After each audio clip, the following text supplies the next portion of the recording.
Mina bakabusi nengre, mine pele obiama. Mina bakabusi nengre, me fele sama. Mina bakabusi nengre, mine pele obiama. Mina bakabusi nengre, me pele sama. Mina bakabusi nengre, mine pele obiama. Mina bakabusi nengre, me fele sama. Mina bakabusi nengre, mine pele obiama. Mina bakabusi nengre, me fele sama. Mina bakabusi nengre, mine pele obiama. Mina bakabusi nengre, me fele sama. Mina bakabusi nengre, mine pele obiama. Mina bakabusi nengre, me fele sama. Mina bakabusi nengre, mine pele obiama. Mina bakabusi nengre, me fele sama. Mina bakabusi nengre, mine pele obiama. Mina bakabusi nengre, me fele sama. Mina bakabusi nengre, mine pele obiama. Mina bakabusi nengre, me fele sama. Mina bakabusi nengre, mine pele obiama. Mina bakabusi nengre, me fele sama. Mina bakabusi nengre, mine pele obiama. Mina bakabusi nengre, me fele sama. Mina bakabusi nengre, mine pele obiama. Mina bakabusi nengre, me fele sama. Ayo me fele sama, Me fele sama, mama me fele sama, me fele sama, isa me fele sama, me fele sama, ay mama me fele sama, me fele sama. brother.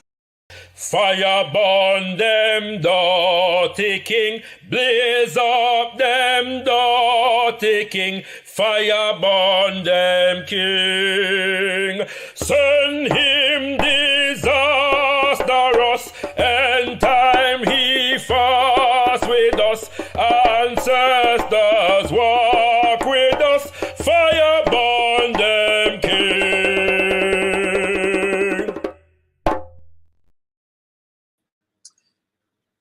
Okay, 10-9 Wadi, be thankful unto the Mother, Father, creative life force of the universe. Kudzai Mudzimu Mukuru. Give praises unto our great ancestors, Abibi Tumi, Abibi Fahodi, African liberation and African power for all African people. Greetings and welcome, family. You know what I'm saying? You don't know, so we're there on Gotkush TV again.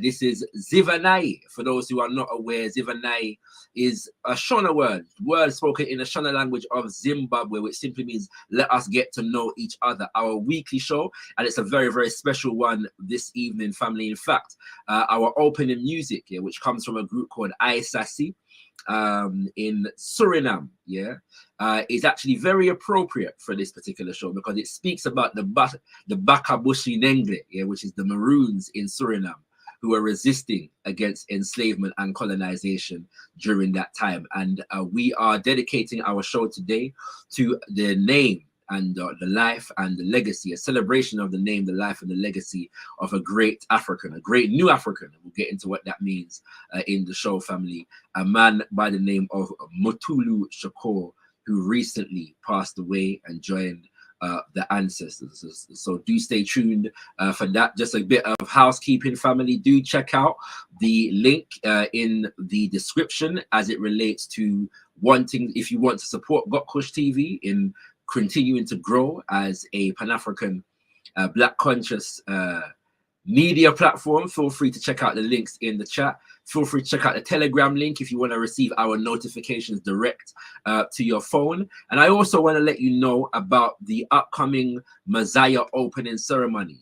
I'm a member of the Al-Kebla Revivalist movement, and every year, annually, we celebrate the month of Messiah, honoring the life and legacy of the most honorable Marcus Messiah Garvey. And the UNIACL Kings and Queens, of which I am a member. And this year, I in fact have the honor of being the keynote speaker at the Messiah opening ceremony. And I'll be speaking on scientific Garveyism, a working idealism for the 21st century and beyond. Yeah, so come true, family. Yeah, it's going to be a good one. I'm putting together the presentation diligently at the moment, and I guarantee you it's going to be something worth your while coming through, even not just for me, but for the whole energy of the ceremony, the celebration, the you know, the ritual involved in it as well, and the fact that we don't just engage in celebration for the sake of it, but for the purpose of re-inspiring us and rededicating us in our efforts here towards the liberation of our people. All right, so do stay tuned for more information, and no doubt we're going to get some footage of the Messiah opening ceremony on Got Kush TV. All right, apologies for the slightly late start, family. Everything was going well. And then my computer started going haywire. And it's appropriate because COINTELPRO gone digital, kings and queens. COINTELPRO gone digital right now. And so the artificial intelligence is going to be involved in the process of COINTELPRO at some point as well. So we see how it goes. But we do have an extremely important show today, family. And we have a very special guest. Yeah, we're honoring the life and legacy of Baba Mutulu Shakur. And we have a very, very special guest who is going to assist us in, learning the lessons that we need to learn from the life of Baba Mutulu Shakur. And I was going to read his introduction, all right? But for the sake of time, I was going to bring him through and we'll have our Baba introduce himself. So once again, we're going to greet and welcome Baba Akinyele Umoja. Greetings and welcome, Baba. Greetings in the name of our mother, father, and all our ancestors. I salute you and in this platform, Free the Land. Free the land, free the land. All right, Baba. So first and foremost, just by way of introduction and just qualifying your presence here today in terms of your relationship with Baba Mutulu Shakur, and in that context, just the work that you do as an activist and an organizer on behalf of African people. Well, I am a member of the Malcolm X grassroots movement and a co-founder of the New African People's Organization. Both organizations, Mutulu Shakur played a significant role in our founding, but I'll go beyond that. And I'm also an author and a professor of Africana Studies at Georgia State University here in Atlanta. I've been active in our movement since I was 18 years old. I'm 68 now. In that first year, I became active, and I was primarily working around political prisoners, particularly Muhammad Ahmed, who was a member of the Revolutionary Action Movement. But when I was 18, I was asked to come to a meeting to meet some folks who were visiting Los Angeles. That's where I grew up. I was born in Los Angeles, raised in the city of Compton. And I went to this meeting, and there was one person I recognized, and that was Afeni Shakur. I knew her from reading the Black Panther newspaper and knew about her being a member of the New York 21, and I read her testimony in the book, Look for Me in the Whirlwind. But she was with this brother who was her partner, her soulmate, Mutulu Shakur. And really, she was accompanying Mutulu. He was there at that time because he working at a clinic in really a takeover, a hospital in the Bronx, New York. Young Lords, which is a Puerto Rican nationalist organization, took over with community support, a wing of the hospital, and then they tried to institute people's medicine. And then in that process, they asked Mutulu Shakur, who was a respected member, and we could talk about this later, what this is, the Republic of New Afrika. He was a worker, a government worker for the Republic of New Afrika. And he was known for politically educating people, street folks, not just the intellectuals, right, the usual suspects, but people in the community. So they brought him in to help teach folk in the community in their program. One of the things he found out was how acupuncture could be used to help people detoxify, particularly from heroin addiction. So he was coming to Los Angeles to figure out how that program could be established in Los Angeles. Right. So that's how I was able to meet him. And in this 50 years that I've lived since, I've had a chance to engage him at different levels. He was the one who I remember told us what you mentioned COINTELPRO earlier. He and Afeni, along with a sister by the name of Yasmin Fula, established something after we found out what COINTELPRO was, or the public found out what it was. They formed a group called the National Task Force for COINTELPRO Litigation and Research. Right. We began to get information that would help people be free from captivity, right? From incarceration. People like Geronimo Gijaga, or, a lot of people know him as Geronimo Pratt, were freed because of this work that they did during that time. Yes, sir. Mutulu was doing that work.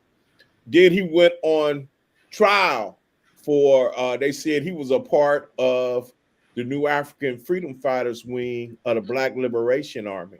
And they said that they had been taking money from armored cars and financial institutions, and contributing that money to the grassroots movement, and also to help build an infrastructure to fight against white supremacist paramilitary and terrorist organizations. They said they had also participated in the liberation of Assata Shakur from incarceration. Mutulu was acknowledged he was part of underground resistance, but he hasn't claimed any particular act and said, I did this, I did that. Okay. So I worked on the defense efforts of his case and other cases. But then in particular, when he was incarcerated, and particularly when he was incarcerated here in Atlanta, I was able to go into the prison and do some educational programs. And then I saw that brother work. And so whatever prison he was in, there was unity. There was a low level of violence, because he was able to unite the Rastafarians with the Muslims, with the Pan-Africanists, with the nationalists, with the Marxists, with the Crips, with the Bloods, with the gangster disciples. Yes, wherever Mutulu was at, he was able to bring folks together. Yes, sir. Part of his ability to do that was his relationship. Part of it was he was trained by his elders on the street before he went there to bring folks together. You said this program comes in the tradition of the UNIA, and many of them fell in that tradition, like people like Obubadika, Sonny Carson in Brooklyn. It was his street father, but also he was the father of Tupac Shakur. Not the biological father, but the spiritual. He raised Pac. Yes, sir. So you hear Pac shouting out Mutulu on his records. And Pac would actually, in particularly one prison he was in, Pac came in there. So, and Pac actually promoted something that Mutulu and other people incarcerated developed called the Thug Code. Yes. To bring together peace for people in the community. Right. So what I mean by I saw him work, I saw while he was incarcerated, him raising people's consciousness. Like the brothers where he was incarcerated, they said they formed a circle of consciousness. Yes, sir. And, limited to snitches and sanctioned the snitches inside. They decreased the violence, and they also developed folk. Right. Whereas the prisons say they're supposed to be about rehabilitation, the brothers were actually under the leadership of Mutulu rehabilitate folks. Yes, sir. And I just get one other, I know you're going to ask more, but he was through a vigorous campaign to get him out because he was sick while he was in there. They isolated him. They affected his health while he was incarcerated. He battled strokes, battled COVID, and then ultimately he battled bone marrow cancer, and we were able to finally get him a compassionate release. And there was opposition. It wasn't like, even though the doctor's stuff, records showed that his health was compromised, Mutulu himself said he died while he was in prison. You know what I'm saying? That he was literally dead. But he was blessed. We were blessed to be able to get him out. He got a compassionate release. And in the 7 months he had left on his life, I would say that Mutulu was like what I jokingly call a new African Pope, because everybody was trying to come get an audience with him. When he was in LA with his family, with his children, his son Mopreme and his wife, Mopreme's wife Talia, is where he lived. And people were politicians, artists, activists, intellectuals were coming to meet and get some of his wisdom before he passed. And he worked even with some artists to produce some music. Hopefully we'll be getting some of that.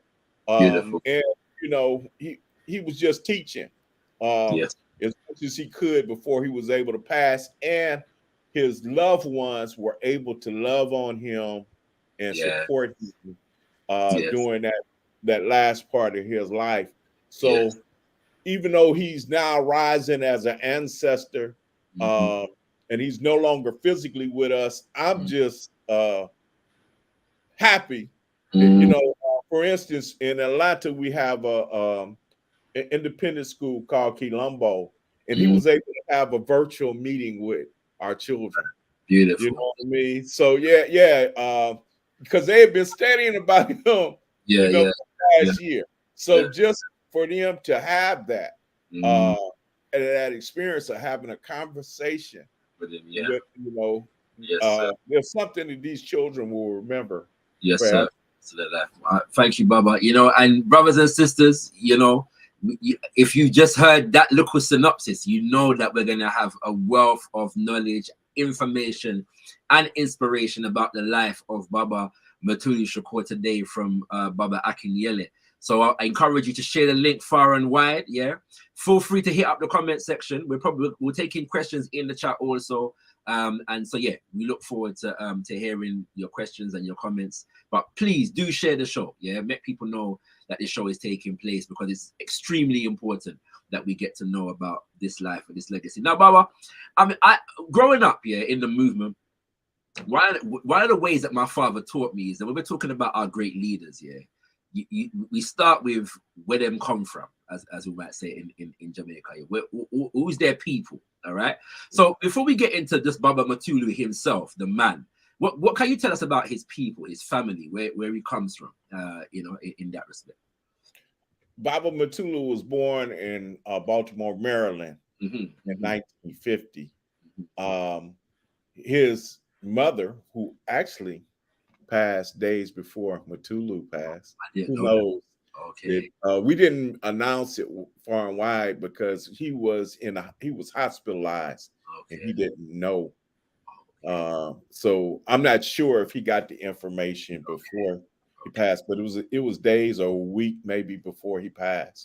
His mother passed, and she was blind. Yes. And he had his mom, and he had a sister in the household. And so Mutulu, as a little child, had to be the advocate as the oldest child in the family for his mom. And he negotiated and dealt with, the assistant system to try to take care of the family. They would ultimately move to Queens, New York. But he said that advocacy he did for his household and for his mom is his first real activism. Okay. But then he talks about growing up having 3 fathers. One is the man I mentioned before, Sonny Carson, but let me come to him last. The first, his spiritual father, he says, is a man by the name of Saluddin Shakur, known in the community as Abba. This is where he gets the last name, Shakur from. And also, if you know Asada Shakur or Fani Shakur, this is where their last name come from. None of them are biologically connected to him. Okay. Saladin Shakur was a father of two brothers. Yep. Zaid Malik Shakur, who was martyred in our struggle. Another, Lumumba Shakur. Both of them who were founders of the Black Panther Party in New York City. But Saladin himself was an associate of Malcolm X. He was in the Nation of Islam and left during the period of time of Malcolm leaving the Nation of Islam. So if he's a associate of Malcolm X, you mentioned Garvey. They are descendants of Garvey as well, right? So Malcolm is a child of Garveyites. Yes, sir. Saladin Shakur, again, he had respect for a lot of the youth in the New York area. So a lot of people ask, can they hold his last name? Okay, so that's where the Shakur last name comes from, Mutulu. His second father is a man, and I should mention that Mutulu grew up in a neighborhood where Saladin Shakur lived and was associated with his sons, Zaid and with Lumumba. They were close friends growing up. Second father is another man he met when he was in junior high school. Right. His name was Herman Ferguson. Herman Ferguson was an educator in New York City. He was also an associate of Malcolm's. Yes, sir. He worked in the organization of Afro-American Unity with Malcolm and was in charge of education for that organization and developed its Liberation School, which was the most functional program of the organization of Afro-American Unity. He used to run the rec center in Mutulu's neighborhood, and when Mutulu was in junior high school, began to associate with Herman Ferguson, but really when he was in high school, was 16 years old. Okay. Herman Ferguson formed at that time a club, a gun club, if you will, Jamaica Queens Rifle Club, and Mutulu became a part of that. He also joined the Revolutionary Action Movement that Herman Ferguson was associated. And later on, this is where Mutulu would, in 1968, go to Detroit, and where they had the Malcolm X Society had this meeting called the Black Government Conference.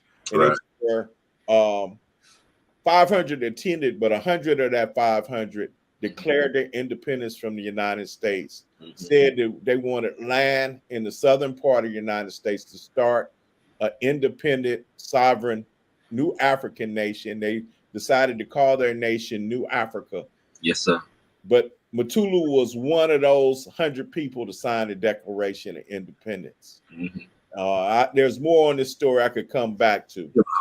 So, and I mentioned Malcolm twice already, the association. One of the things I missed in laying out who he is when he's in junior high school, Brothers of the Nation of Islam pick him up and his friends up and take them to go hear Malcolm X speak. So when he's 13 years old, he's getting Malcolm. You know, I'm kind of hating a little bit.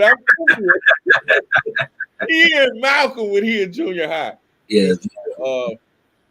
Then his third father is the man I mentioned before, Sonny Carson. It is his street father. Because once he gets in the movement, he begins to work with Sonny. They first worked together, I believe, when Black people in Brooklyn are trying to take community control of the schools.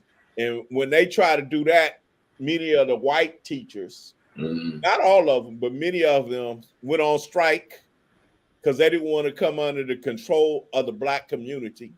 Yeah. And so when they went on strike, Mutulu and other young brothers go into the school and start teaching young people.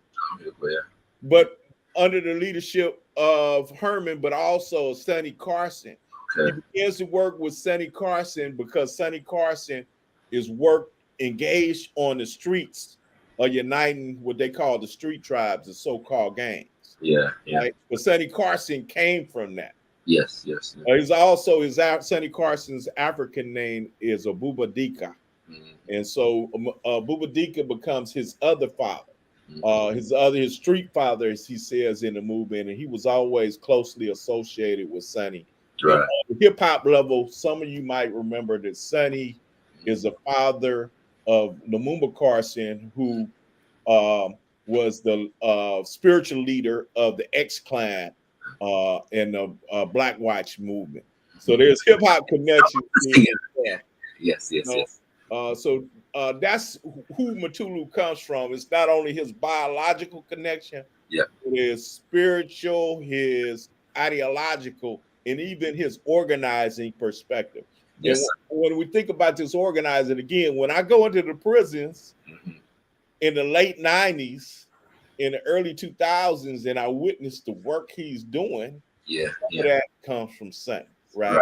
Right. So all of this was important in terms of his lineage, who his people are, as you say, which is a very African thing to do. If you're gonna, if I'm gonna present somebody to who I'm dating and important to my family, that who are her people? Where's she? That's what they're about. So it's a very African thing to do, to see who people are connected to, where they come from. Yes, sir. Very important, very important. By the way, you mentioned just to highlight, because you didn't say the name Professor X, so I want to make it clear that when Baba Akinyele is saying Sonny Carson's son, he's talking about Professor X, yeah? Right, Professor X. Yeah, man. This is protected by the red, the black, and the green. You know what I'm saying? Yeah. So we have, you know what I'm saying? Right. X, yeah, for all the old school hip hop heads out there, you know what I'm saying? So and it's very important to make those connections. So thank you for that, Baba. So you kind of given some of the answers to my next question now, because I understand that Baba Mutulu comes into the movement at around 16, 18, yeah, and immediately he joins organization. So just give us an insight into that particular journey. How does he become an organizer? Well, he becomes an organizer. Like I said, he joins the movement really at 16. And so he becomes an organizer. He describes through some of the campaigns that were going on.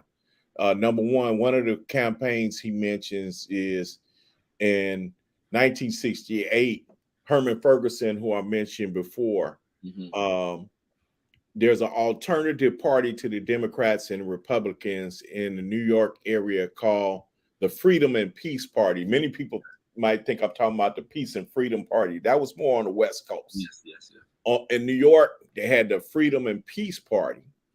And Black people who went and became part of that party, they demanded a Black power agenda.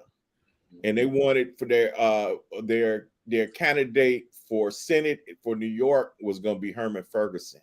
And so Herman Ferguson went throughout the state promoting this whole concept that Black people needed to have an independent nation.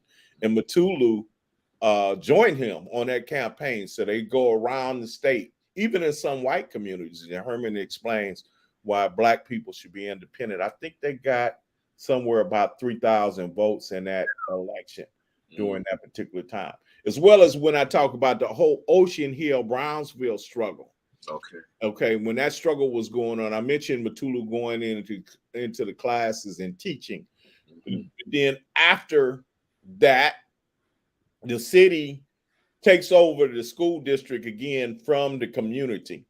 And when that happens, members of the Republic of New Afrika, under the leadership of Sonny Carson, under the leadership of Baba Herman Ferguson, and under the leadership of Imari Obadeli, one of the founders of the Republic of New Afrika, as well as associate of Malcolm X, they proposed that the the people in Brooklyn declare themselves independent. They said the city won't let you declare yourself independent and a part of the Republic of New Afrika, and then create the school system that way. So Mutulu worked on, along with others in that area, of holding a plebiscite And they had a mock plebiscite. And again, I forgot the numbers. It was a significant numbers of votes, even though there was harassment from the local police and things of that nature at the polling sites. And they got at least hundreds of votes around the question of having a plebiscite. Later that year, and from the plebiscite idea there, they had the second meeting of the provisional government of the Republic of New Afrika in Detroit. And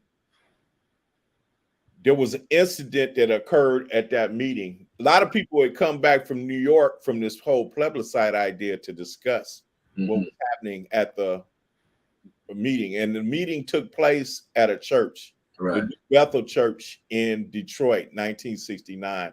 This is the church of the father of the famed singer Aretha Franklin. There was an incident that occurred outside when one of the leaders of the provisional government went outside. I believe Queen Mother Moore was with him, who was a leader in the RNA. She's the one that came up with the whole concept of calling it New Africa. And as you know, is also was a member of the UNIA back in the day, Marcus Garvey. But they would go outside and they were assaulted by a couple of cops. Incident broke out. The RNA had folks on security. There was shooting, a gun battle ensued, and one of the cops was killed. And y'all know, Pac used to always say the police are the biggest gang on the street. They came back with revenge and retaliation in mind. Mutulu, in the face of that, put one of his elders, Ialua Ferguson, on the ground and put his body over hers. This is a 18-year-old, does this. His life to protect her life. Okay, but one of the things he said, he knew from that incident, the way the police came at them, that he needed to commit himself to the military training, self-defense training.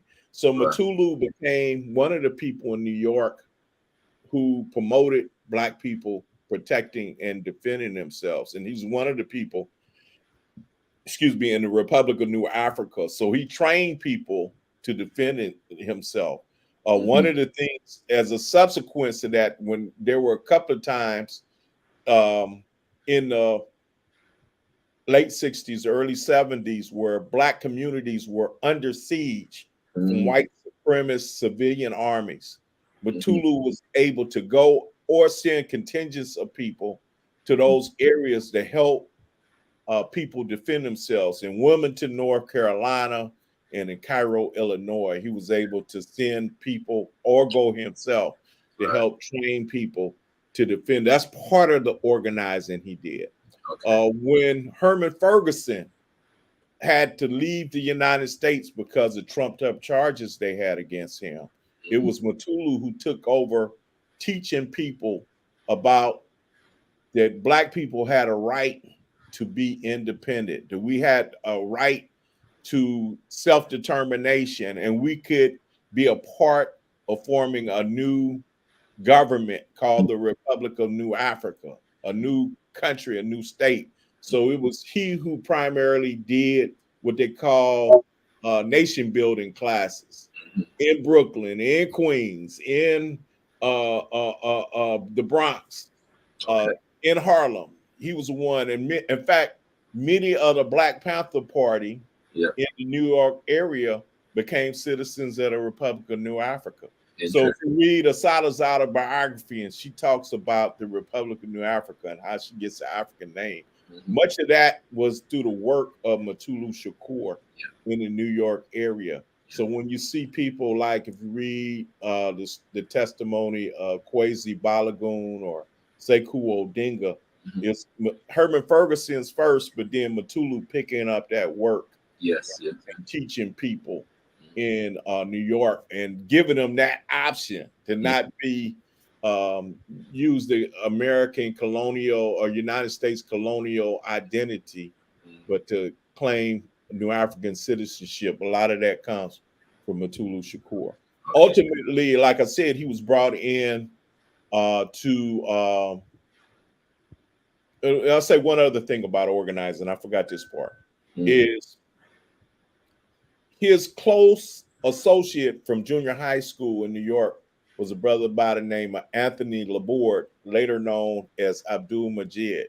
Okay. Mutulu joined the RNA, Mm-hmm. Provisional Government of the Republic of New Africa. Abdul joined the Black Panther Party in Queens. Mm-hmm. They shared an office. Right. Who would do political education for the Panthers, Mm-hmm. working with Abdul Majid in Queens. So Yes. he was really known for teaching people, Mm-hmm. giving information, as well as he continued to work. And like I said, working with Sonny Carson, not just with the people who were activists, Mm-hmm. but Yep. also with the street folks. Yeah. Who were members of street organizations or so-called gangs. Mm-hmm. He's involved in a whole lot of organizing. You know what I mean? At an early age, we're talking about his early part of his life. Yeah, this is 16 to 18 right now. This is beautiful, and you're breaking it down so well. You've even kind of preempted slightly my next question here, which is one of the major misconceptions about Baba Mutulu is that he was a member of the Black Panther Party. Yeah, mm-hmm. A lot of people think that, right? So I was going to ask you. So specifically, he was a member of the Revolutionary Action Movement, RAM, and the Republic of New Afrika. Yeah, right. But just position these organizations and their relationship to each other during that time. Yeah. So what's the significance of those two organizations? What's their relationship to the Black Panther Party, which you touched on already? And what's their significance among the activist energy of that moment in general? Yes. Now I'll start with Revolutionary Action Movement, or what we call RAM. It's a group that started actually by college students in Ohio. Right. In the early 60s, and they saw themselves, they were inspired by the activism of SNCC and the Congress of Racial Equality. Okay. But they was also inspired by the Nation of Islam. And it's called for people to stand up. And they all, I should say, Robert Williams, who was an NAACP leader who fought against the Klan and organized people with guns, they loved that too, the whole self-defense piece. Yes, all of these are the things that's capturing their thinking. They create their own organization. They really inspired by Malcolm. And they actually moved from becoming a student organization to one that's more in the streets. And so Herman Ferguson, particularly after Malcolm dies, becomes a part of the Republic of New Afrika. Excuse me, the Revolutionary Action Movement. And it's more secretive though. You know, they didn't have office in the street. They didn't have uniforms. They didn't have none of that, you know, but they operated really through other organizations. They were very quiet. And so he joins that group. The Republic of New Afrika, as I said, and I think I talked about how it started. And they began to form at that time consulates. They were mostly in the north, but the plan was always to move to the south, which happened in, they tried to do in 1970, 71, but they were really vamped on by the Mississippi state government and the FBI. How they related to the Panthers. In New York, it was kind of different from California. In California, RAM and the Black Panther Party, in Oakland, I should say, there was a conflict. In fact, the RAM group actually started the first Black Panther Party in Northern California. Right. A lot of people don't know that history, and I don't want to go deep into that. But if you do your research, you'll know that the RAM group started, and Bobby Seale was actually part of RAM. Okay. And there's a lot of misconceptions about them there. In New York, Herman Ferguson was revered by most of the people forming the Black Panther Party. They saw him as an elder in RAM. And then when RNA started, like I said, many of them became citizens of the Republic of New Afrika. They adopted New African citizenship.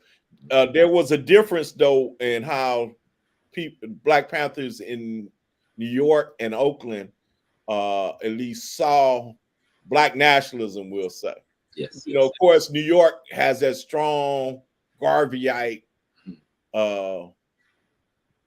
tradition, right? And but I don't want to misinform your audience. So does Louisiana. So does Georgia. So does Mississippi. The county my daddy was born in, you Garveyites had, and I'm talking about in the country, they would have rallies of 1,500 people. Yeah. So don't get it twisted. Garveyism was strong throughout the U.S. empire, but it was stronger definitely in Harlem. And so New York has had that tradition of respect for nationalism. I'll say this as well. The New York Panthers, there was ultimately a split between them and the leadership based in Oakland, right? Particularly under the New York 21 trial that Afeni was a defendant in. Yes, sir. And when there was a split, they were New York was on their own. Mutulu plays a role along with, there's an Asian woman by the name of Yuri Kochiyama, who's a friend of Malcolm X. They formed a defense committee called the National Committee for the Defense of Political Prisoners after the New York 21 was let go. And they helped get support for the New York 21. And later on, they would work on other political prisoners like Black Liberation Army political prisoners, like the Republic of New Afrika members who were arrested in Mississippi, things of that nature. So Mutulu, again, he had a close relationship. A lot of them were people he grew up with, people he respected, but he also, there was a mutual respect in terms of being comrades in the struggle, even though he wasn't in the organization. That confused me one time. Just to tell a story. There's a Black Panther, former Black Panther and BLA member, Kamal Siddiqui. He's a political prisoner here in Georgia right now. And I had the opportunity to go into jail and have a conversation with him.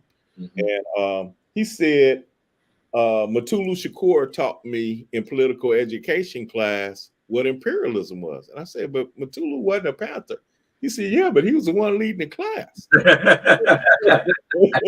So I asked Mutulu, I had again an opportunity to visit him when he was incarcerated in Victorville, California, at the federal prison there. And he said, yeah, well, you know, Abdul and I worked together, you know. Yes.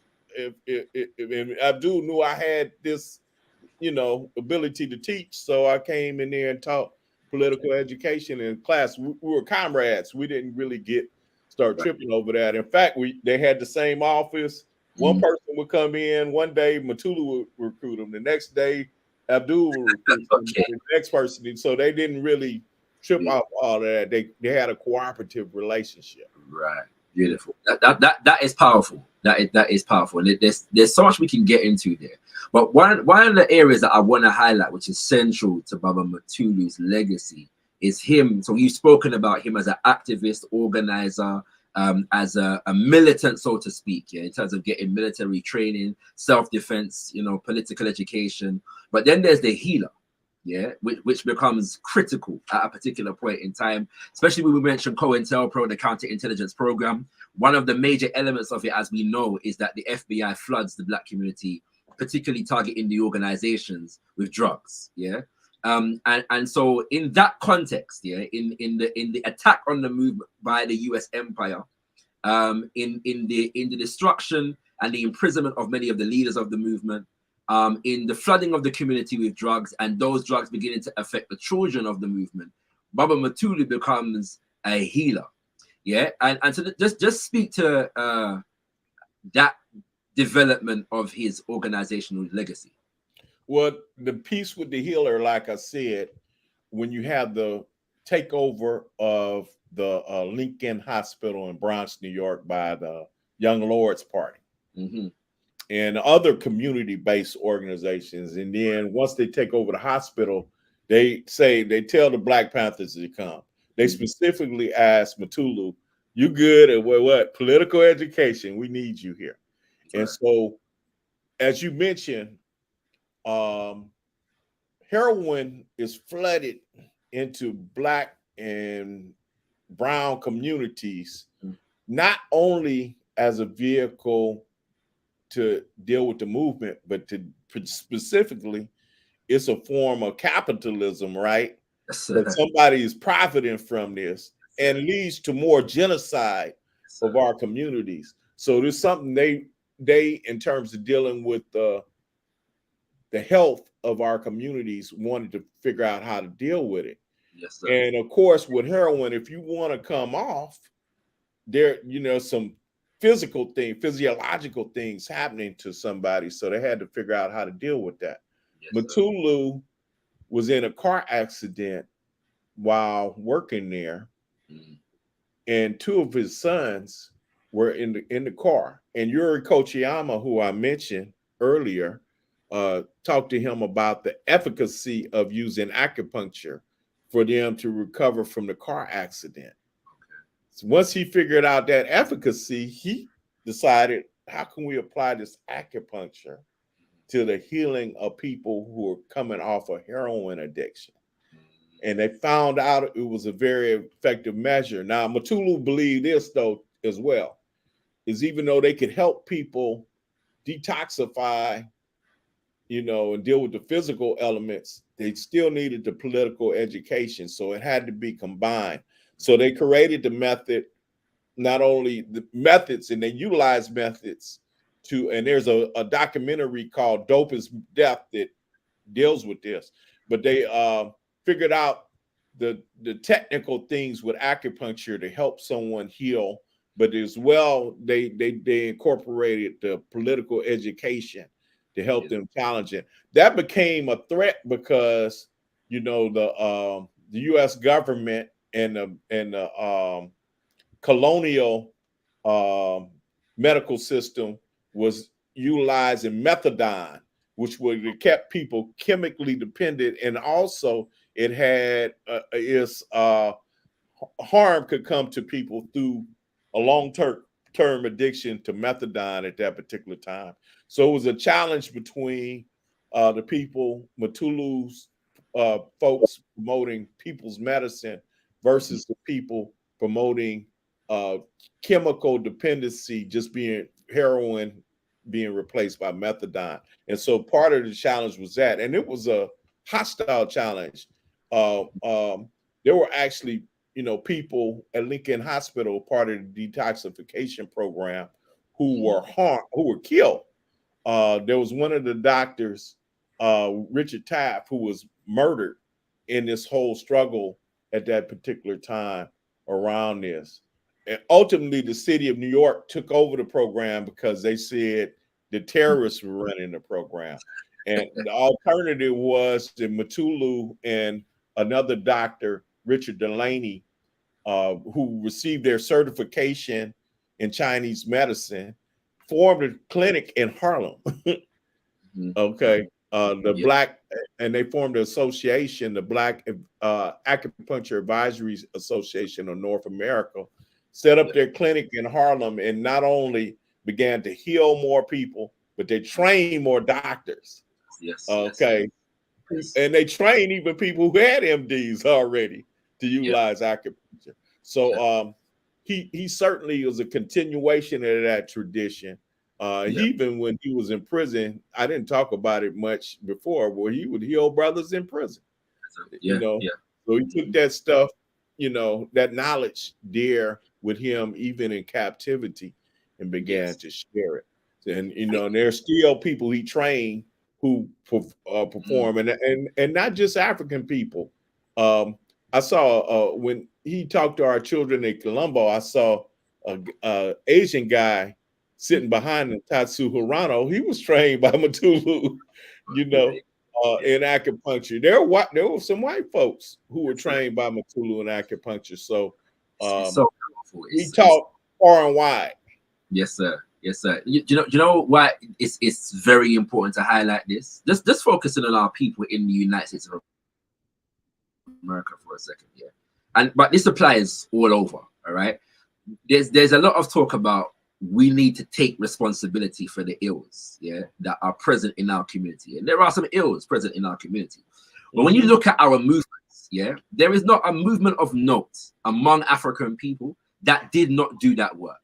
That did not do that work in terms of healing us from drug addictions and violence in the communities and so on and so forth. And another institution that comes to mind is Bobby E. Wright in the 1980s, looking at psychiatry right? You know what I'm saying? Francis Cress Wilson, right? You know what I'm saying? These are all people that were developing institutions to be able to address the needs, the mental and physical health needs of African people, right?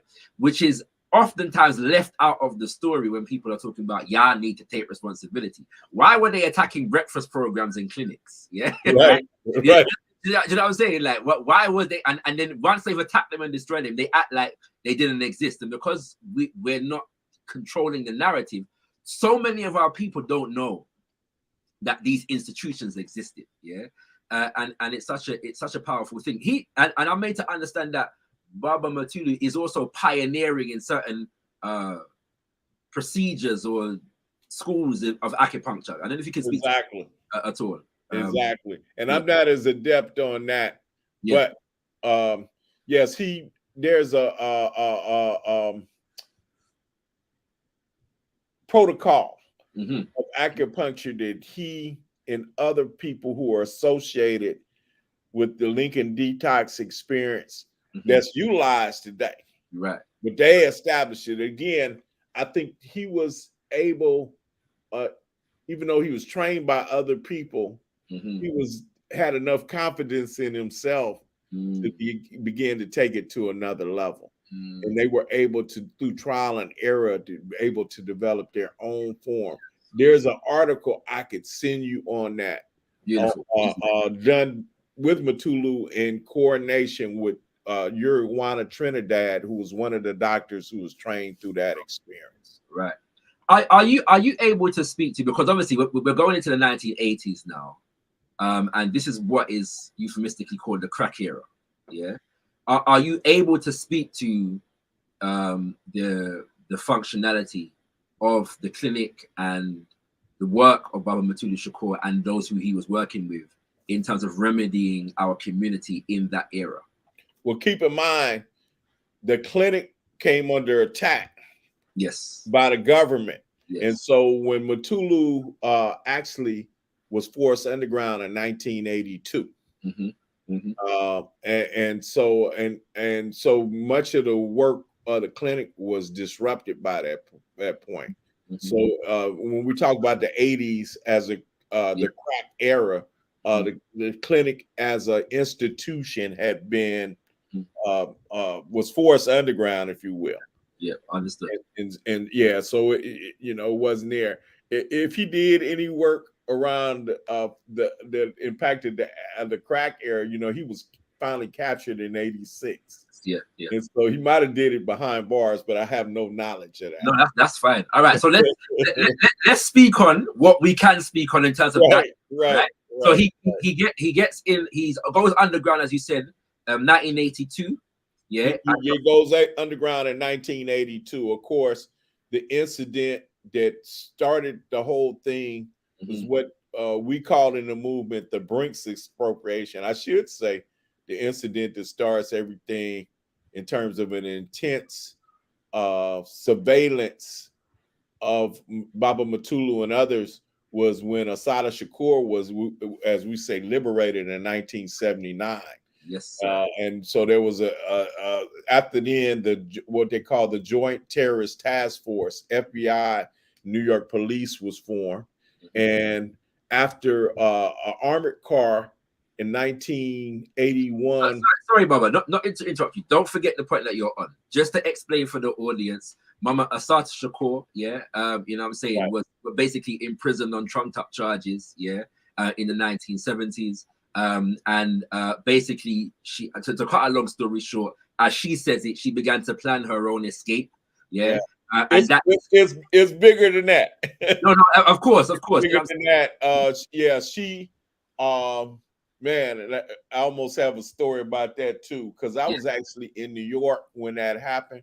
We had a march at the United Nations, and about 3 days before the march, that's on November 2nd, 1979. That's when she escapes. Now we know now that there have been people convicted for participating in that escape, and there were some New Africans as well as there were some white folks, allies.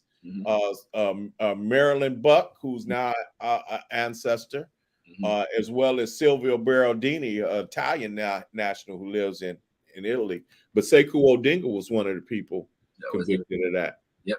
Kwesi Balagoon, who's an ancestor, he was believed to be a part of that. There are some people who never went to prison who was part of that. Yes. But Mutulu is believed to be a part of that conspiracy. Of course, for your audience, if you don't know, but you probably do, Sada was a Black Panther. She was arrested in 1973, I believe in May of 1973. It was a gun battle. Zaid Malik Shakur, who we mentioned before, was killed, and a brother was captured, Sundiata Kohli, who's recently also been received a compassionate release. I was blessed to meet him a few weeks ago for the first time. But he and Asada were captured. There were a bunch of trials thrown at her. She received acquittal or drop cases on most of those trials. But then they convicted her, saying that she was responsible for the murder of the police officer who was killed in the gun battle. Even though it was proven Asada's hands throughout the gun battle were in a surrender position, and she was shot twice in the back and was paralyzed almost immediately. But she was given life plus 65 years by all-white jury. People protested. They took it down on life plus 35. Yes, sir. So Mutulu worked on her defense committee for years. Okay, but her liberation from incarceration or from captivity, there were somehow some Black men who got into the institution on a visit with her. They overpowered some guards. They had weapons, and she was able to escape. So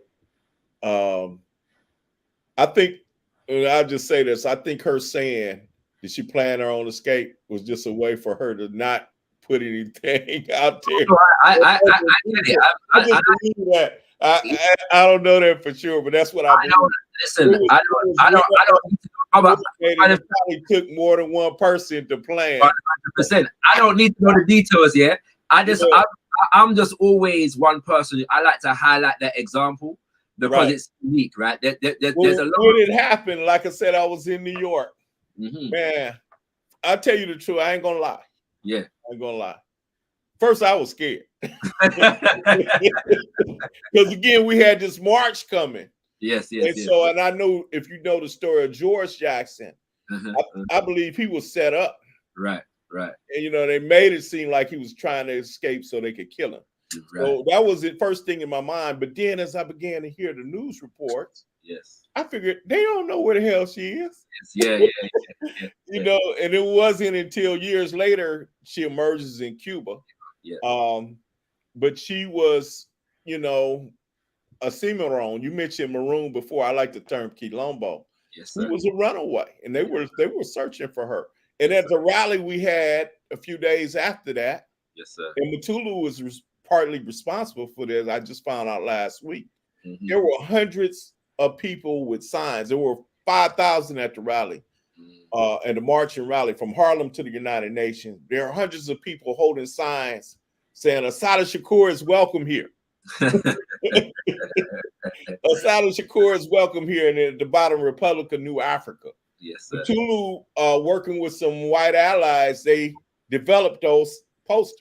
Yes, sir. And there were hundreds of them in the march. Queen Mother Moore spoke at that march, at that rally. And actually, she and Chokwe Lumumba went inside the United States and presented a document calling for our self-determination. Yes, sir. Okay. But from that point, that's the FBI. Oh, we got to find out who did this. Yeah. We got to put a stop to that. And so, they were finally able to penetrate that through particularly after the 1989 attempted taking of an armored car, taking money from an armored car in New York. Then they redoubled their efforts. They were able to, there was some evidence they were able to put together, and it led to a string of people being arrested. There was a grand jury, all of that stuff. And Mutulu, and I think it was in maybe February of 1982, he was forced to go underground. And so the clinic and all of that. Kind of went, yeah. Yeah. And so they caught him 4 years later in Los Angeles, California. And he was captured. And but he just went, you know, Mutulu, that didn't make him stop. Of course not. I'm in prison now. I'm organized in prison. Right, 100%. I'm organized. And the thing about Mutulu in prison, one of the things that scared the hell out of them too, is he not only had influence inside the prison with prisoners, some of the wardens began to listen to him. Wow. some of the guards. God, yes, sir. You know, he had you know, our people make a revolution. I'm talking about the everyday, day-to-day, but there are some amongst us who are special. Yes, sir. Yes, sir. And Mutulu one of them special people. Yes, sir. Yes, sir. You know, and this is why, again, his life was powerful, and he lived a life of resistance. He's gonna be powerful as an ancestor as well. 100%. You know. So when we call on certain names, we call on the Honorable Marcus Garvey, right? We call on Queen Mother Moore, Queen Harriet Tubman, Ida B. Wells. Yes, sir. Yes, sir. We're gonna call on the name of Baba Mutulu Shakur. That's why we're doing this show, Baba, so more people know the name to call it. You know what I'm saying? It's very, very important. So let's get into this. I mean, so 1998, I believe, is when he's actually convicted. So he's let me see, it might be before that, because he was captured in 86. Right. So but that might be 88. Right. Yes, I'm saying. So your 1988 is when he's. Oh, I thought you said 98. Excuse me. No, 88. Sorry. If I did say 98, that was a mistake, right? I misspoke. Yeah, 1988 is when he's finally convicted. So he's a political prisoner from 1988 up until December 2002. We would say 86 since that's when he was captured. When he was captured, right? So 86, yeah, from 1986, which is the year after I was born. Yeah. All right, and I'm saying that puts it in a certain type of perspective. Exactly. Yeah. So basically, for the entirety of my life, and there are brothers and sisters, brothers in particular, who were brothers and sisters who were incarcerated before him. Oh yeah. Political prisoners before him, yeah, and some of them just got out a couple years ago. I'm just putting this is a very current issue. We are not just speaking about history here. Baba Mutulu passed away this month, yeah, on the 6th of July. Okay, just bear this in mind. We're not just talking about history. This is a current issue. There are Africans behind bars right now, yes, for sacrificing on behalf of African people. Okay, just putting that in perspective, yeah. So in that space, you touched on it already. You've alluded to some of the things in general, and it's not one thing I'm proud of is the fact that he's not unique in this regard. So many of our political prisoners in the United States of America seem to have stayed the course in terms of their convictions, in terms of what they stand for. Many of them still stand for what they stood for when they went into prison. Yeah, but in terms of Baba Mutulu himself, how does his activism and his organization transform whilst he's behind bars and evolve whilst he's behind bars? He always, and even when he comes out, he's committed to sovereignty for new African people. Yes, sir. In the country. Now, one thing I have not mentioned, Mutulu Shakur was also a Pan-Africanist. Okay, he believed in the liberation of the entire continent. And so one of the things I didn't mention is when Zimbabwe had its elections toward independence, Mutulu Shakur was invited there as an observer by ZANU, Zimbabwe African National Union, the party of Robert Mugabe, right? So because Mutulu had done material aid. In fact, they say, the FBI says that some of the money from the armored cars went to ZANU. So he's a Pan-Africanist. Right. There's a speech him speaking in solidarity with Zimbabwe. But he's still liberation of African people around the globe and for new Africans inside the United States. But I don't want that part of his legacy. How does it change? One of the things he began to emphasize was, he had done the work around COINTELPRO. That in the United States, just like in South Africa, there needed to be a Truth and Reconciliation Commission. Okay. It's different, and he said not on the same thing because there are some issues with that. 100%. But he began to argue that around the world, I know that Ghana and Argentina, there have been these truth processes. And so there needs to be some sort of process to look at the question of the political hostility of that COINTELPRO era and how does it impact. But there needs to be truth. And I actually, one of my colleagues at the law school, who's retired from the law school, she wrote a paper called Natsu Saito on redressing foundational wrongs. And she says in reparations, we have to have dignity, truth, and power. They have to be associated reparations or ain't really repair. Yes, sir. But the truth thing is important. We need to expose what happened.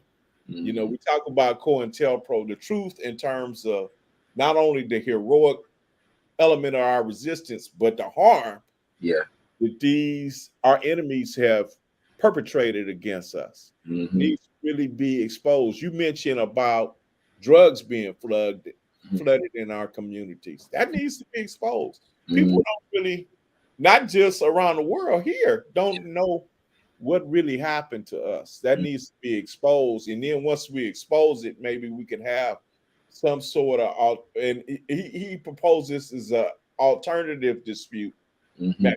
In other words, you can't just put it in the hands of the government and expect them to do it. Right. As Malcolm said, the government, they the criminals. But you need to have an alternative dispute mechanism to resolve it. So that's one of the things he began to promote while he was incarcerated. A lot of what he promoted in terms of healing was pretty much the same. Yeah. One of the things when he came out that he really emphasized, and I don't want to lose this in capturing his legacy, because this is what I heard him mention in several addresses, because he did a couple of virtual presentations when he was out. He talked about the importance of the leadership of women in our movement. He said, when looking at the campaign to have him released, Black women, even some of the, because, since he was in a federal system, we had to get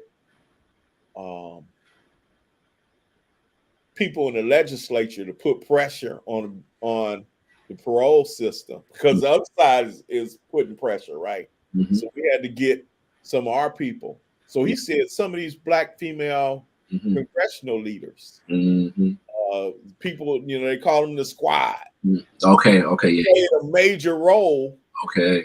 In speaking out and working on his behalf. And I know, man, I don't want to mention no names, but the congressman where I live, he was scared, and I shouldn't say this online.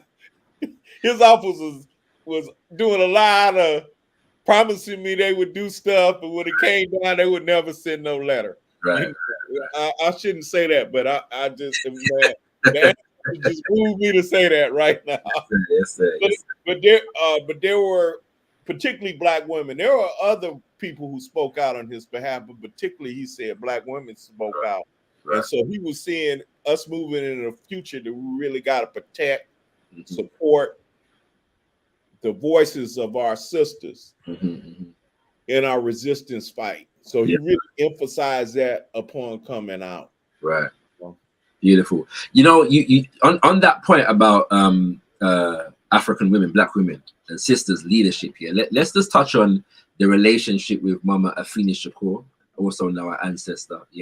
And it's interesting to me that while it is said that their their union didn't last. Yeah. Mm-hmm. His fathership in relation to Tupac Shakur seemed to maintain itself. Yeah. So are you able to speak to that? Just the dynamics of their relationship, anything that you can share, and then how that evolved in terms of him being a father to Tupac, even after they separated. And I think this is important too. Yes, one thing to mention is that, you know, he's not the biological father of Pac. Mm-hmm. And at the same time, he never said my stepson, Mm-hmm. Tupac. It was my son, Tupac. Mm-hmm. And so he maintained communication with Pac. And even when he's incarcerated, they would talk, Mm-hmm. you know, through phone conversations and things of that nature. And he actually gave direction to Pac on a lot of things, and then even asked us to fill in the void when, you know, he thought Pac needed help. When I say us, you know, people who were politically associated with him. Right. And so actually it was another of Pac's godfather, if you will, Geronimo, who in I think it was around 1989, Pac, Fanny and Pac were living in Marin City, California. Right. And to work on Geronimo's case. And during that time, Fanny had her challenge with substance abuse. Mm-hmm. And so Pac wanted to rebuild the Black Panther Party. Mm-hmm. And so Geronimo said, look, go down and deal with these brothers and sisters down and at that time in Los Angeles. And we had a youth group, the New African Panthers. So when I met Pac when he was a kid, but when I developed a relationship with him is after we tried to make the New African Panthers into a national organization, and Pac comes here. Mm-hmm. So Pac becomes like our first chairman because he wanted to be the chairman. Right?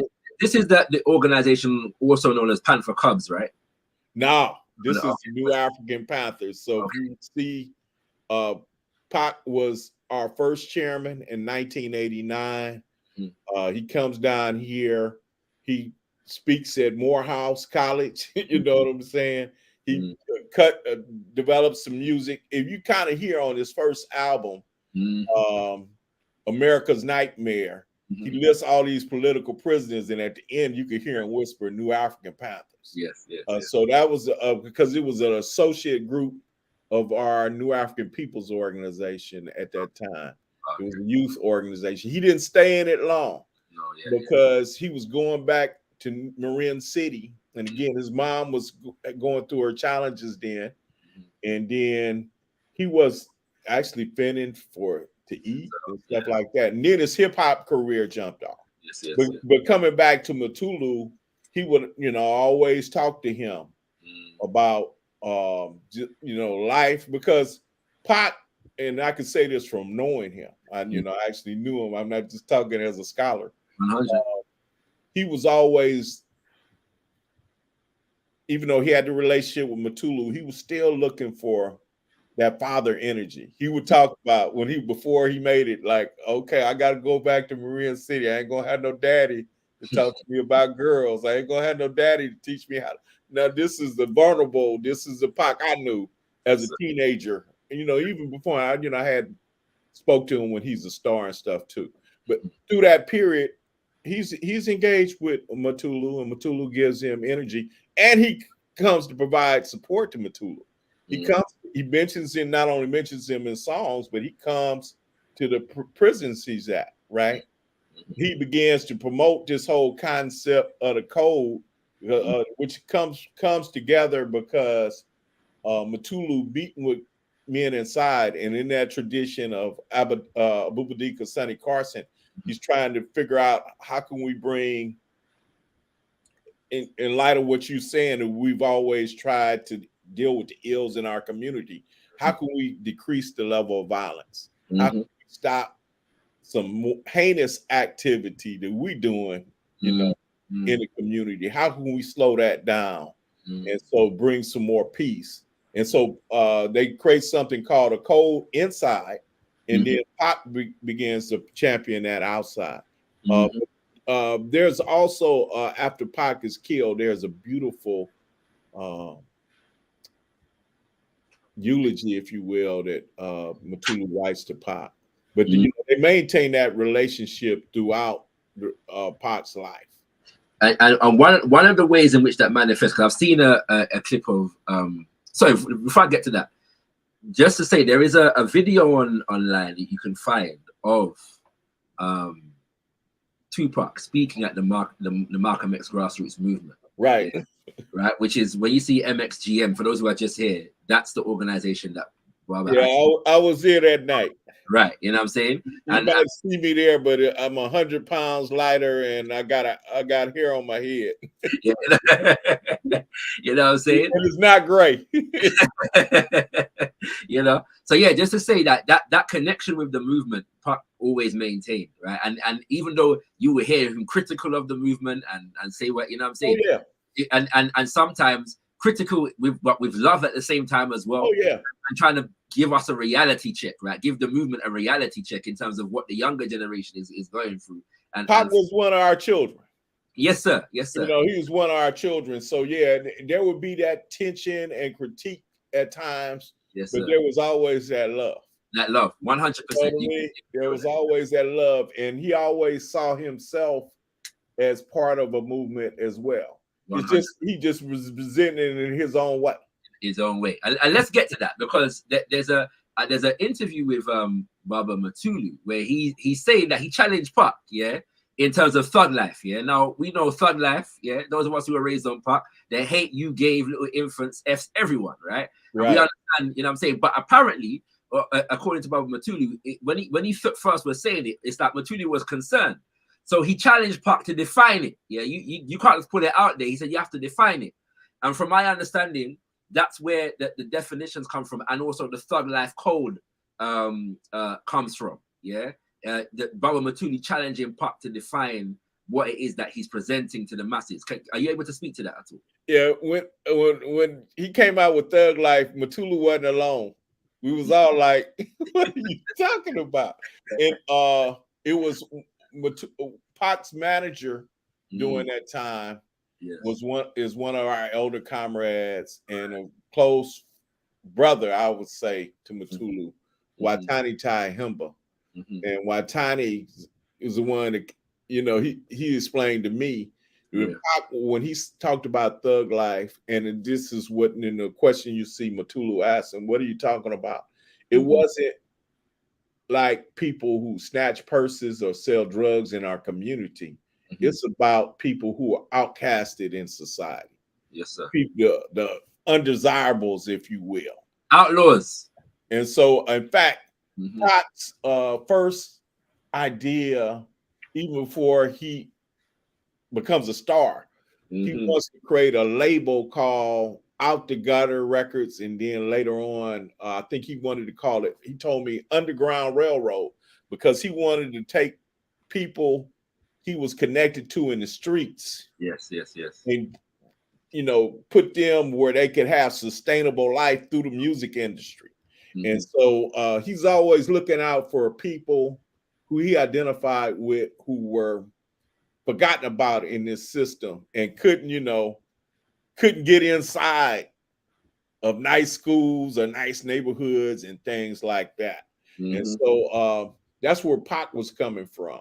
Again, the Mutulu, because I know even in going in prison where he was at, he would have the prisoners who he thought were more conscious provide security for me and other people coming inside. And I said, man, why are you doing this? He said, you can't trust all these MFs in here. That's just a private story. Okay, you can't trust everybody that's in here. I need to protect y'all, make sure that nothing happens to the guests who are coming in here.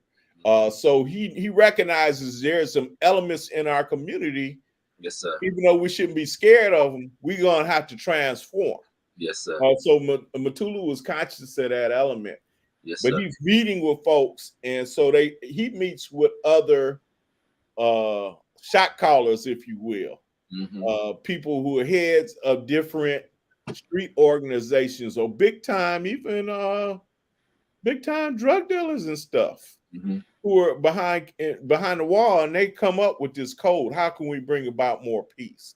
Yes, sir. In turn, they give it to Pac and to Pac's to Mutulu's other son, Mopreme.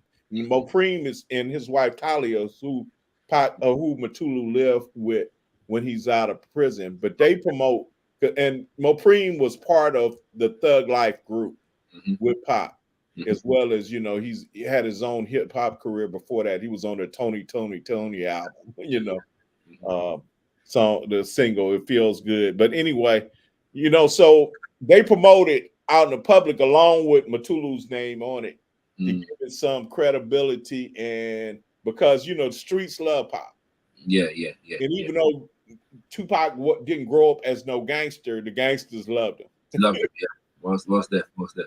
Now that's powerful. It speaks to the relationship between the movement and the street, so-called, and how that there's tensions there, but there's also resolutions towards at least reducing the violence in the community. More could be said on that, but for the sake of time, I'm going to move on. Yeah.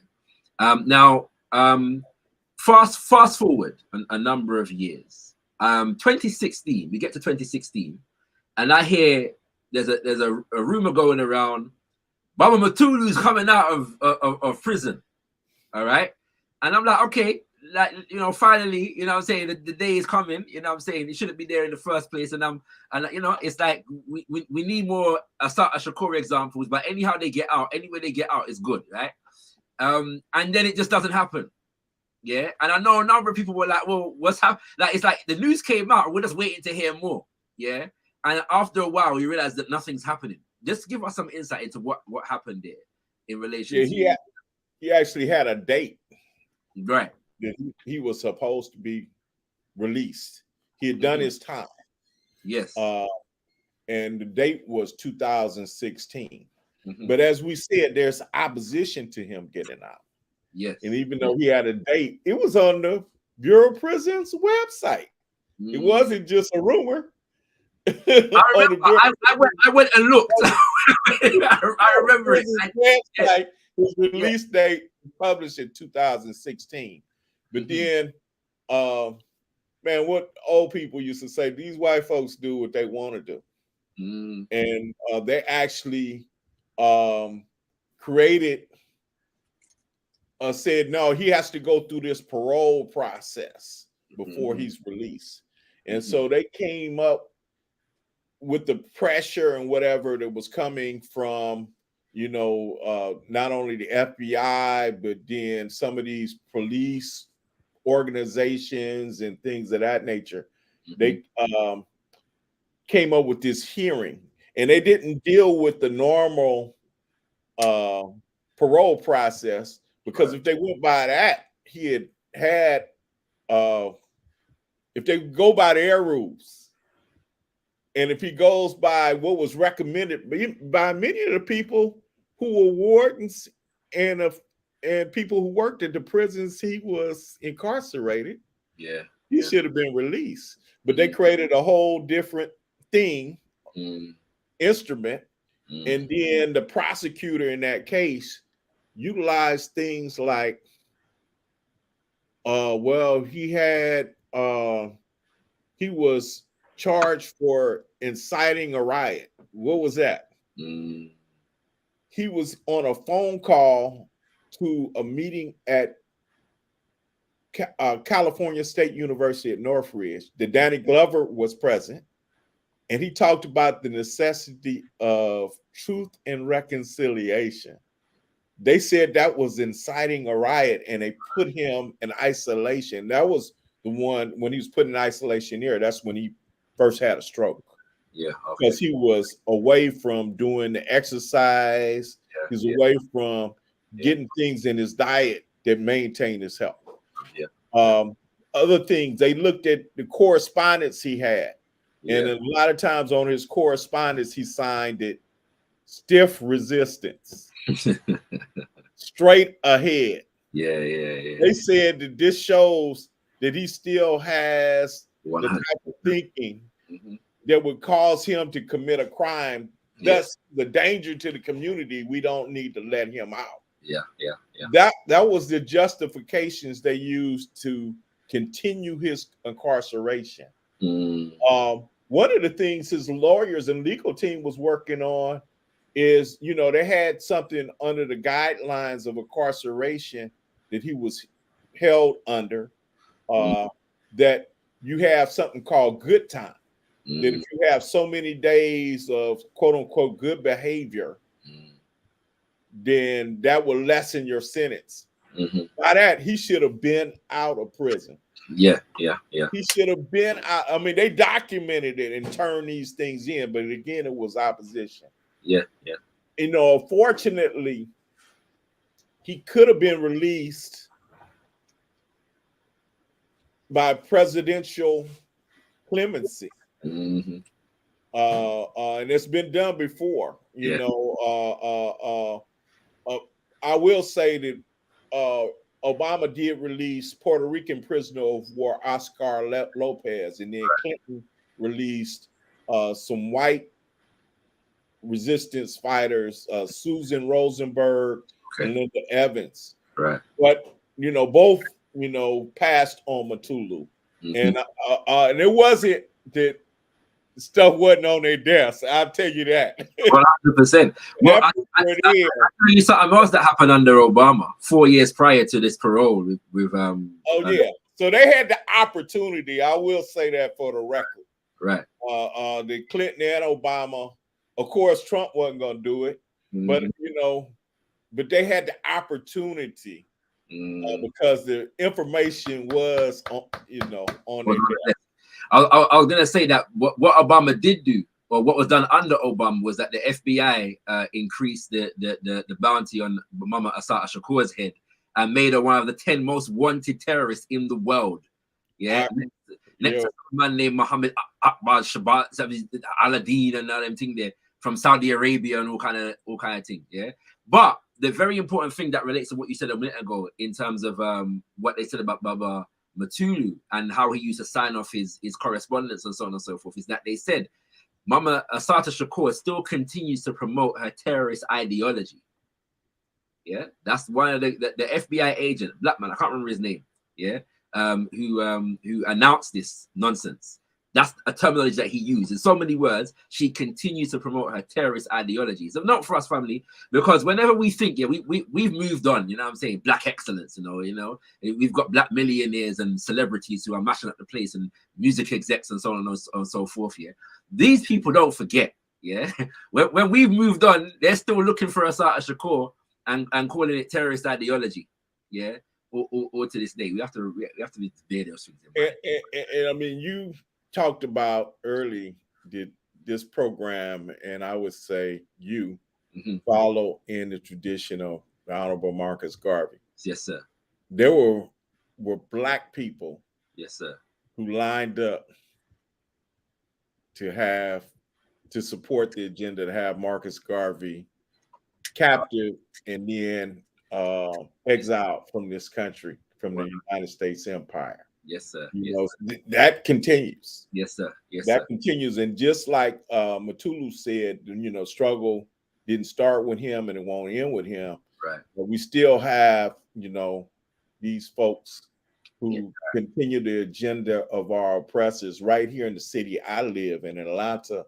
In spite of the fact we had all these protests in 2020 after the killing of George Floyd. And Atlanta was one of the places that blew up, and some police were even sanctioned for some stuff here. But now $90 million is being spent on a police training facility as opposed to dealing with some of the ills we have in our community. And, predominantly black city council voted for that. And many of the black leaders in this community are silent about that. Yeah. You know what I'm saying? So we have to do some more organizing, and we have to expose that agenda. And we gotta really, you know, Yeah. as you say, all my kinfolk, all my skin folk ain't my kinfolk. That's That's right. what the No, quote. 100%. We you know, and so that happened. Mhm. Yeah, the bounty was increased, yeah, under Obama, and there was a black FBI agent that they used, official they used at the press conference Yes, sir. to push that madness. Yeah, I can imagine what they'd have done when Harriet Tubman was alive and doing her work. indeed, You know, indeed, brother. You know what I'm saying? It's a very important point. You kind of again in your wisdom kind of preempted where I was going to go next. Yeah, last year the UNIA ACO launched a We Exonerate Garvey campaign, which is dealing with Marcus Garvey as a political prisoner, and having a charge against his name. You know what I'm saying, in relation to the work that he did with the UNIA ACO. And one of the things that we wanted to do as a result, as within that context, is raise the issue of political prisoners in general. Yeah. Some years ago, there was an article put out about 19 political prisoners that were still behind bars, black people that were still behind bars in the United States of America.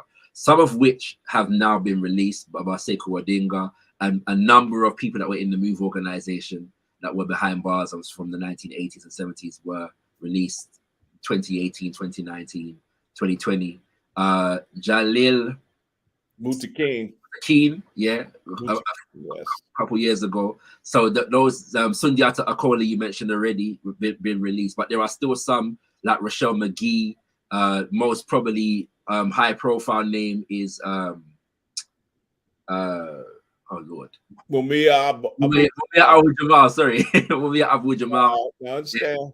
Yeah, I'm saying, and so there are many, yeah, who are still behind bars now, yeah, and it would be improper of us, yeah, to have a show honoring the life of Baba Mutulu without speaking about the fact that there are many brothers and sisters who he organized with and in solidarity with who remain behind bars at this moment in time. Are you able to speak to? Well, I know you are able to speak to. Can you speak to, please, the issue, the ongoing issue of political prisoners and what we, not just as Africans in the United States of America, but internationally need to be doing to organize around that particular issue? And I would just want to mention one other. You mentioned many of the names that should be mentioned, and Baba Mutulu also spoke publicly about Imam Jamil Alameen, who's also known as H. Rap Brown. And one of the things he mentioned with Imam Jamil is that it's incumbent upon us to make sure that it's understood on a global level and through the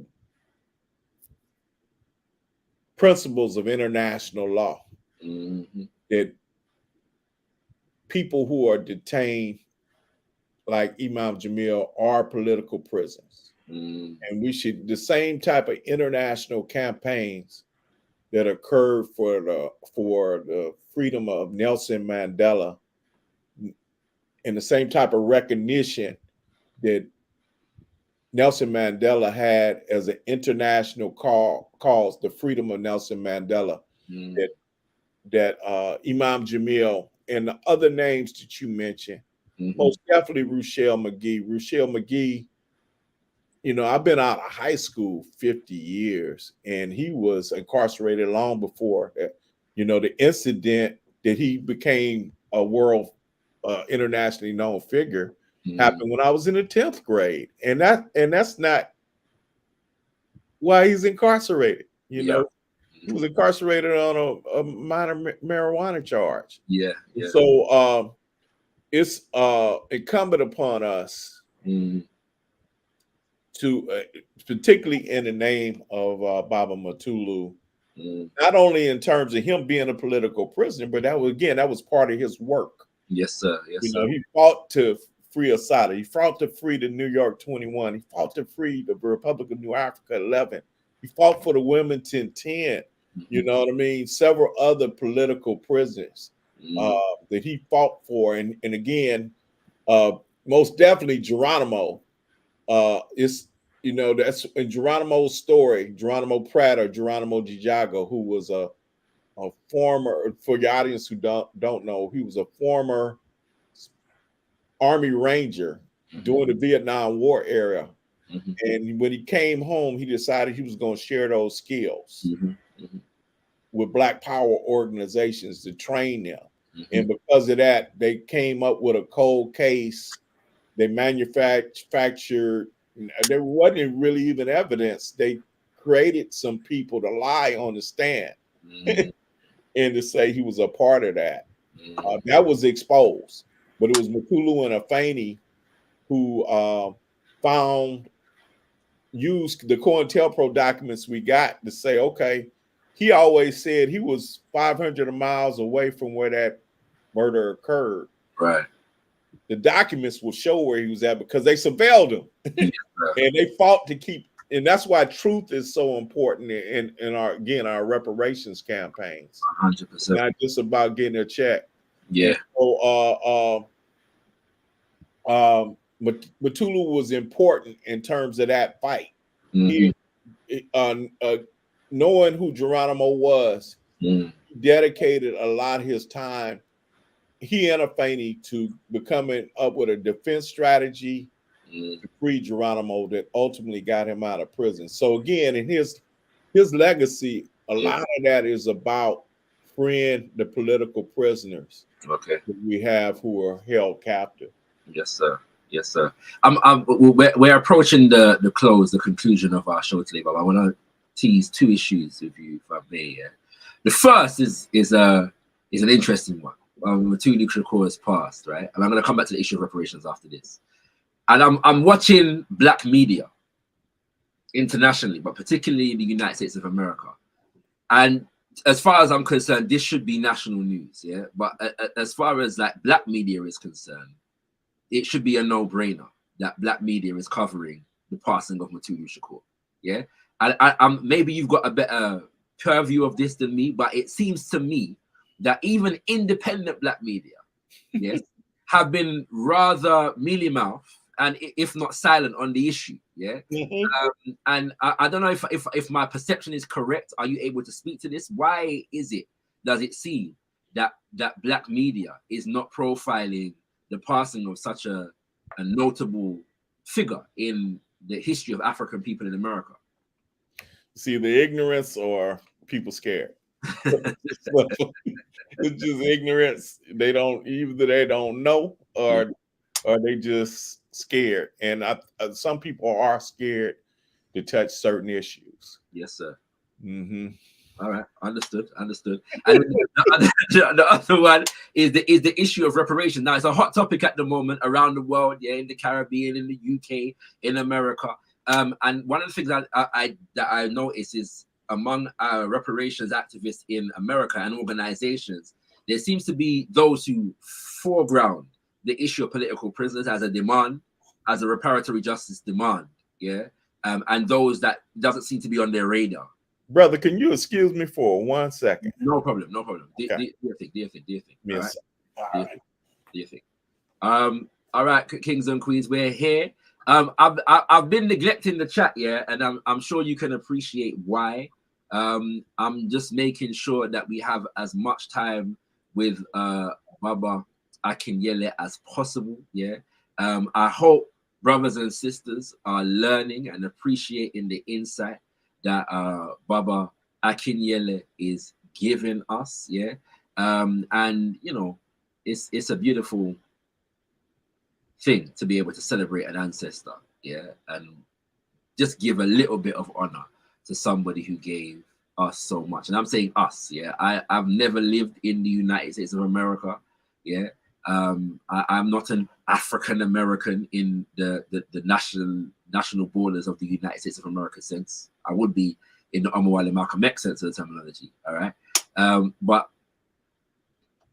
as Baba Akinyele has said, Baba Mutulu was a Pan-Africanist, and so, you know, he fought on behalf of us too, and so we honor him, yeah, in that respect. I want to shout out Sipiwe, yeah, because I see that there's a brother or a sister in the chat from Guinea-Bissau in the building, yeah. We can't mention Guinea-Bissau without hailing up the name of America Cabral, you know what I'm saying? So just wanna you know, salute. Welcome back, Baba.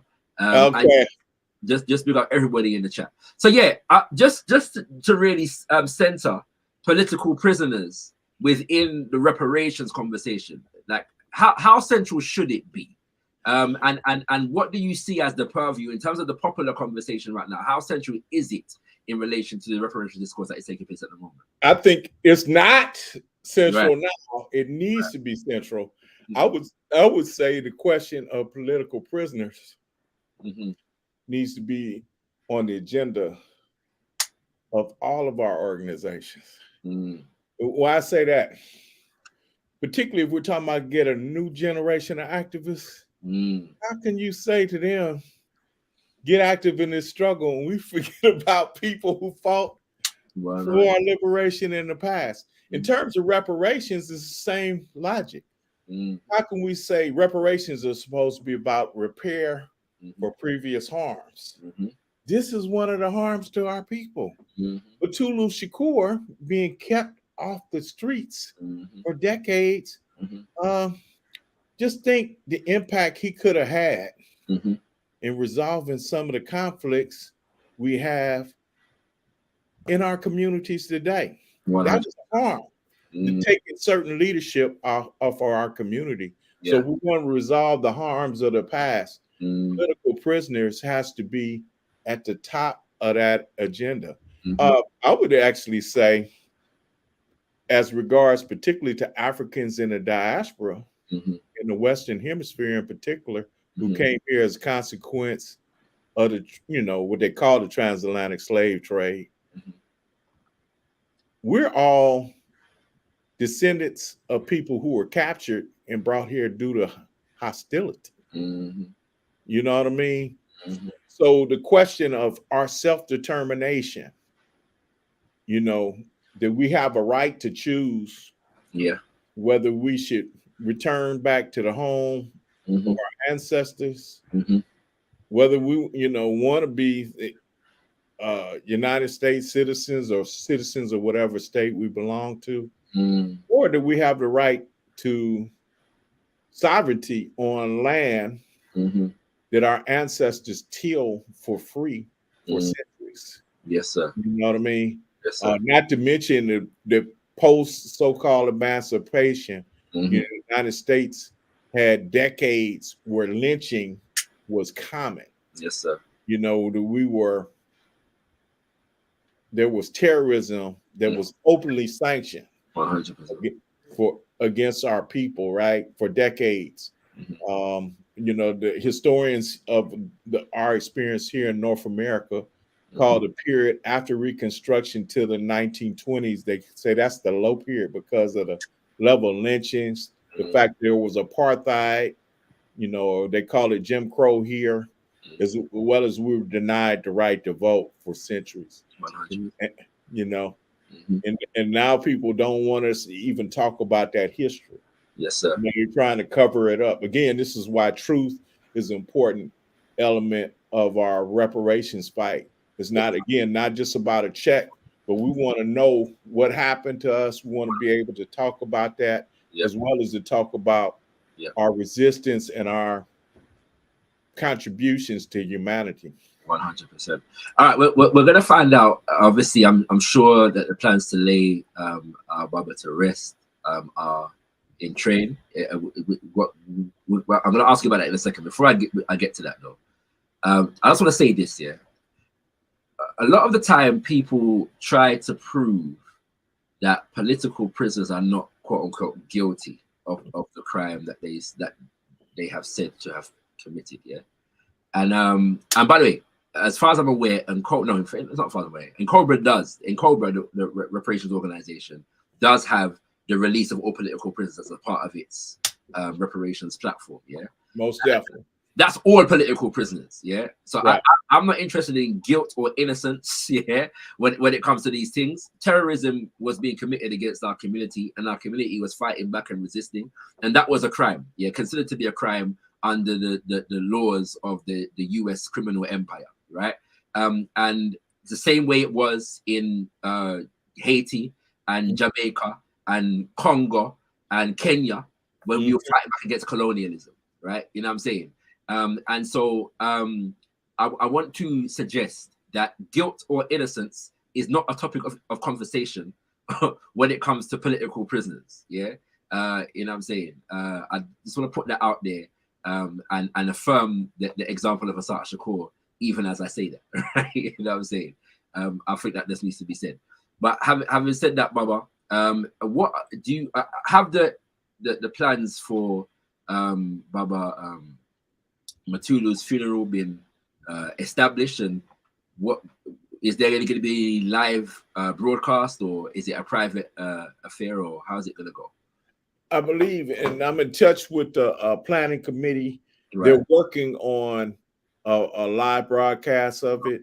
And I think I will inform you about and your audience about it. I know some of the planning committee actually were promoting this particular program. Okay. So they're aware of it. And so I will make sure to share with you. Yeah. And there are other independent folks here in North America who want to broadcast parts of the memorial service. So I'll make sure, particularly, given your perspective and where you all come from with, is it Kush TV? Yes, I got Kush, yeah. Yes, that you have that information. So I'll share that with you. 100%. And we'll share it with you, brothers and sisters. You know what I'm saying? We'll make you aware so you can take that in. It's important for us to tune in and send our love here to the family, the entire family of Baba Mutulu Shakur. You know what I'm saying? And do that. Last and finally, Baba Akinyele. Just Baba Mutulu was released in December of 2022. Just give our listeners, you touched on this already, but just to close, let's give our listeners an idea. He's released, compassionate release, knowing that he has a very short, time to live. Yeah. How did he live the rest of his life? Man, first thing he did when he was released, as I mentioned, his mother is now ancestor. Mm-hmm. But the first thing he did, he was last incarcerated in Kentucky, mm-hmm. at a medical facility, mm-hmm. medical prison. Mm-hmm. But the first thing he did was to go visit his mother. So he came down here, visited his mother. Mm-hmm. Then he went to California and he lived with his son, Mojuba Shakur, and his daughter-in-law, mm-hmm. Talia Shakur. Mm-hmm. They had an apartment for him adjacent to their apartment. Mm-hmm. He had men he was incarcerated with, and he had other comrades who provided care for him. He had support from people in the movement in terms of getting medical treatment. And he had also some of his former acupuncture students who were part of his acupuncture treatment. Right. But he also had, as I mentioned, a series of visitors. Yes. Who came, even the current mayor of Los Angeles, Karen Bass, who supported his release. Okay. When she was in the United States Congress, mm-hmm. Came to seek his assistance around the unhoused situation in the city of Los Angeles. Okay. And asked him to support on that basis. He did a live address at UCLA. Yes, sir. University of California, Los Angeles, and he did a series of virtual talks. He even worked with some local hip hop artists, and that's one thing I didn't mention while he was incarcerated. And you can find this online. They came out with a project dedicated to Tupac with hip hop artists behind the walls and on the street. It's called Dare to Struggle. Okay. In fact, Nipsey Hussle was a part of that project. He wasn't known as Nipsey Hussle yet. Mm-hmm. And so Mutulu was very active, very lively. Mm-hmm. He definitely was trying to eat food he didn't have access to while he was incarcerated. Yeah. Just meeting people, sharing with people. Sometimes he was in pain, though. I remember One conversation, I called him, and he just said, I'm in pain, but he was making the best of it. There's a friend of his, comrade, Nobuko Miyamoto, Japanese American woman, and she sent me a message, and she called it. She talked to Mutulu 3 days before he passed. Yes. And her son, Kamal Ayubi, who's a Islamic chaplain. His father was a comrade of Mutulu's in the Republic of New Afrika. Said Mutulu's last words to them was, "We got plenty of work to do." So he's still thinking. Yeah. He's still thinking about what needs to be done. Yes, sir. Yes. So, there's a key Swahili term that was important in the movement here, kazi, work. Part of his legacy, you mentioned around political prisons, but I would say around, healing our folks and doing people's medicine, trying to create unity on the streets, but also just, the general fight for nation and peoplehood and for the liberation of the African continent. Yes, sir. All of that is part of Mutulu Shakur's legacy. 100%. He would say, he made mistakes. He would say, I'm not a perfect man, but you can't say I didn't fight. You can't say I wasn't, I tried to use my skills and whatever abilities I had to try to help our people. 100%. So you think about that. If you're a teacher, teach. In the media, use your media skills. If you're a musician or artist, use that. Mutulu did all of these things to the best of his ability.